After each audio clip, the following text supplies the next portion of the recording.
नमस्कार दोस्तों, स्वागत है आपका जीएस मंथन में। हम अपने निबंध सीरीज का अगला निबंध पढ़ेंगे, सतत कृषि और किसानों का भविष्य। यह निबंध एग्रीकल्चर टॉपिक से लिया गया है। इसमें हम कृषि किस प्रकार से चल रही है और उसमें किसानों के साथ किस प्रकार भविष्य अच्छा हुआ है, क्या चीज़ें उसमें नई हुई हैं, तकनीक का कैसे प्रयोग हुआ है, इन चीज़ों पर बात करेंगे। निबंध सीरीज अपनी यूपीएससी, पीसीएस, आरओ, बीपीएससी सारी परीक्षाओं के लिए है जिनमें निबंध पूछे जाते हैं। तो आप पहली बार क्लास देख रहे हैं तो सब्सक्राइब करिएगा, जिससे कि आपको चीज़ें मिलती रहें। प्रयास ये करिए कि पूरा क्लास ऑनलाइन ही देखिएगा। पीडीएफ से आप कभी भी क्लास को समझ नहीं सकते हैं। निबंध कभी आप रट के तैयार नहीं कर सकते हैं, क्योंकि निबंध में चीज़ें जो आप समझ लेंगे वही आप परीक्षा में लिखेंगे, वही चीज़ें आपको याद आती रहती हैं। वहाँ पे हेडिंग नहीं डालते हैं निबंध में, पॉइंट नहीं लिखते हैं, सीधे पैराग्राफ में निबंध लिखा जाता है। लेकिन हम आपको यहाँ हेडिंग में समझाएंगे।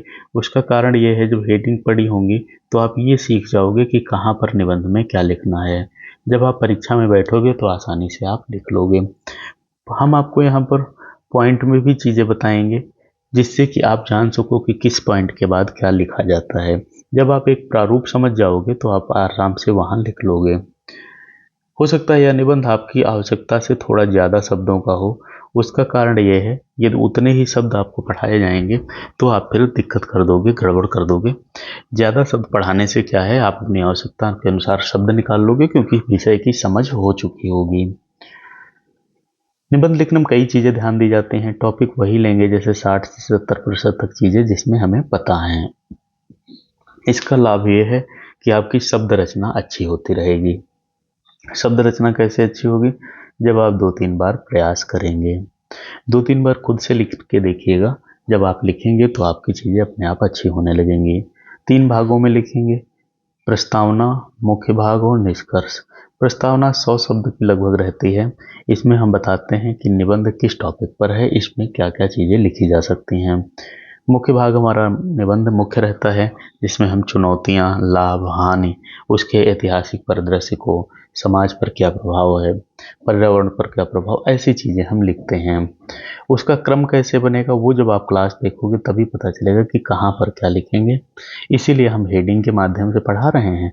आप जब लिखिएगा तो आपका पैराग्राफ में लिखते चले जाइएगा। बार बार कोई भी चीज़ इसमें दोहराते नहीं हैं। निबंध आपका प्रभावी होना चाहिए, शैली आपकी अच्छी होनी चाहिए। सूक्तियों का प्रयोग करेंगे लेकिन लिमिटेड। ऐसा नहीं है कि सब हम सूक्तियाँ ही सूक्तियाँ भरते जा रहे हैं और अनावश्यक सूक्तियाँ नहीं लिखेंगे। जो उस टॉपिक से रिलेटेड होगी उन्हीं को लिखेंगे। निबंध हमारा टॉपिक के बाहर नहीं जाना चाहिए, ये भी हमें ध्यान रखना है। इसका मतलब ये होता है कि जो हमसे पूछा गया है उसी के आसपास हम चीज़ें लिखते रहेंगे, बाहर की चीज़ें नहीं लिखेंगे। एक पैराग्राफ का दूसरे पैराग्राफ से कनेक्शन भी हमारा होना चाहिए। निबंध को पढ़ते हैं, पढ़ते पढ़ते ही बहुत सारी चीज़ें सीखते रहेंगे। सतत कृषि और किसान का भविष्य। सबसे पहले हम लिखते हैं इसमें प्रस्तावना। कृषि के बारे में थोड़ा लिखते हैं, किस प्रकार से यह समाज को प्रभावित करती है। कृषि भारतीय समाज और अर्थव्यवस्था की रीढ़ रही है। भारत में करोड़ों लोग सीधे या अप्रत्यक्ष रूप से कृषि पर निर्भर हैं। किसान अपने परिश्रम और समर्पण से न केवल अपने परिवार का पोषण करते हैं बल्कि देश की खाद्य सुरक्षा को भी सुनिश्चित करते हैं।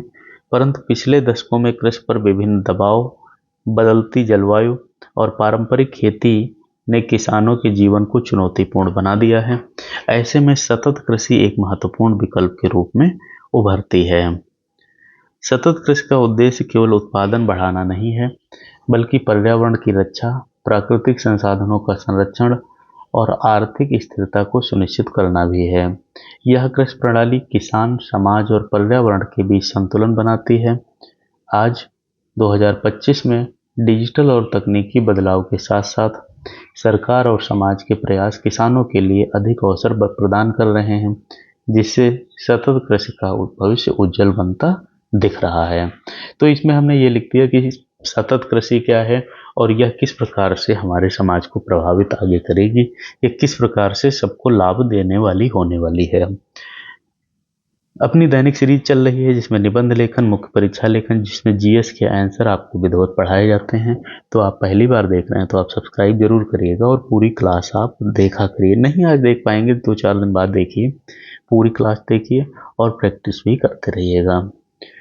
फिर हम देखते हैं सतत कृषि की अवधारणा, मतलब सतत कृषि है क्या। सतत कृषि का अर्थ है ऐसी कृषि पद्धति अपनाना जिसमें मिट्टी, जल, हवा और जैव विविधता का संरक्षण किया जाए।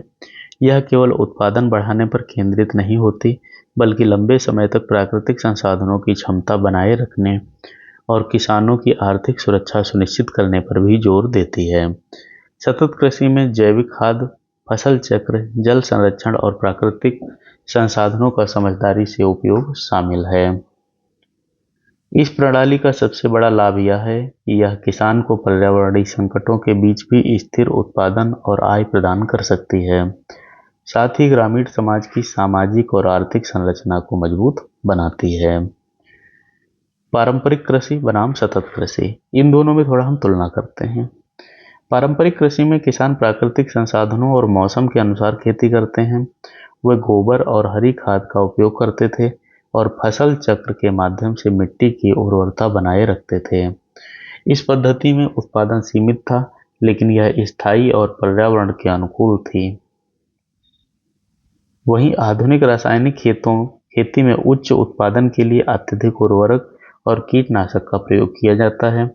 यह तकनीक पारंपरिक समय में लाभकारी लगती है, लेकिन लंबे समय में मिट्टी की उर्वरता घट जाती है और जलवायु पर नकारात्मक प्रभाव पड़ता है। सतत कृषि इन दोनों के बीच संतुलन स्थापित करती है, जिसमें उत्पादन के साथ साथ पर्यावरण और संसाधनों की सुरक्षा भी सुनिश्चित होती है।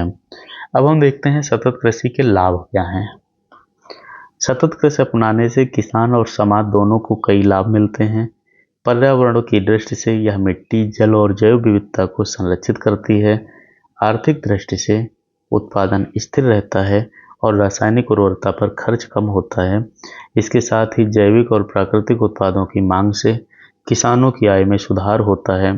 सामाजिक दृष्टि से यह ग्रामीण समुदायों की आर्थिक और सामाजिक स्थिति को मजबूत करती है और स्वास्थ्य वर्ग तक खाद्य आपूर्ति सुनिश्चित करती है। देखिए, हम आपको एक एक बिंदु बताते हैं, एक एक लाइन पढ़ाते हैं। ऐसे शायद ही आपको निबंध कहीं पढ़ाया जाता हो। बाहर आप कितनी भी फीस दे दो, लेकिन ऐसे निबंध नहीं पढ़ाते हैं। बस आपसे मुझे यही चाहिए कि आप क्लास पूरी देखो और अभ्यास करो। अपने आप आपका निबंध का जो पोर्शन है वो बहुत अच्छा हो जाएगा, उसमें आपको अच्छे नंबर मिलेंगे। और जब एक बार निबंध में अच्छे नंबर मिल जाते हैं तो इस चीज़ का आप ध्यान रखिएगा, आपकी मेरिट अपने आप अच्छी चली जाती है, क्योंकि निबंध बहुत महत्वपूर्ण भूमिका आपकी मेरिट बनाने में रखता है। भारत में सतत कृषि की पहल। भारत सरकार ने सतत कृषि को बढ़ावा देने के लिए कई योजनाएं चलाई हैं।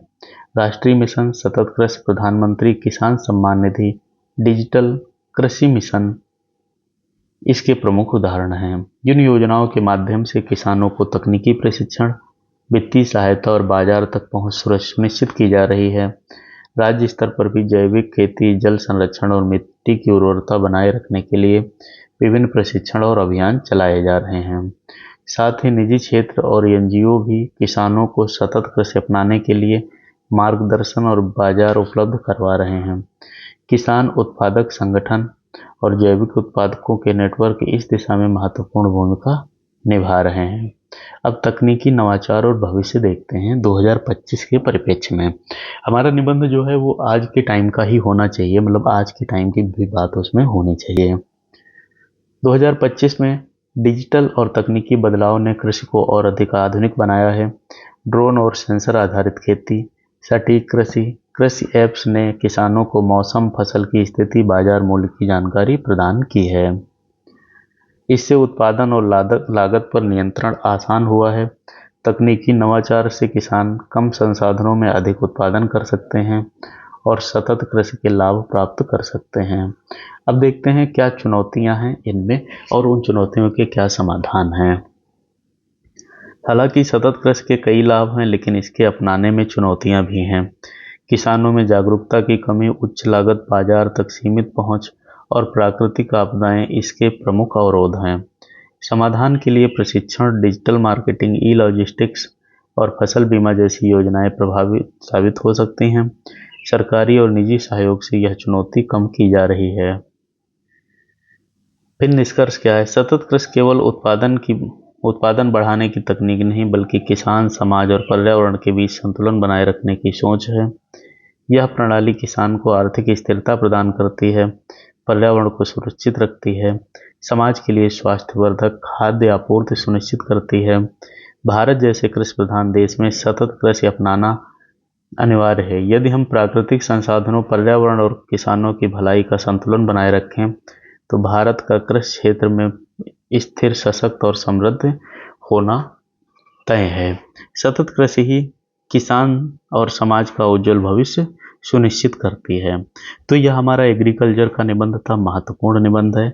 कृषि से निबंध आने की संभावना ज़्यादा है। 2-3 बार प्रैक्टिस करिएगा। पहली बार क्लास देखा है तो सब्सक्राइब करिएगा और लोगों को भेजिए जिससे सबका लाभ हो सके। आपको यदि कोई भी टॉपिक, कोई भी चीज़ समझ नहीं आती है तो आप मुझे कमेंट कर दीजिएगा। समय मिलने पर हम आपका उसको समझा देंगे पूरा विधिवत। कई बार आपके उत्तर देने में हमें देरी हो जाती है, उसके लिए हम माफ़ी चाहते हैं, लेकिन हम प्रयास करते हैं सबका उत्तर हम जरूर दें। पीसीएस के लिए हमने वन लाइनर सीरीज शुरू की है, जिसमें हर विषय को वन लाइनर के माध्यम से महत्वपूर्ण क्वेश्चन हम पढ़ाते हैं। आप उनको भी जरूर देखा करिए। ये क्लास यहीं तक है। अब मिलते हैं अगली क्लास में। धन्यवाद।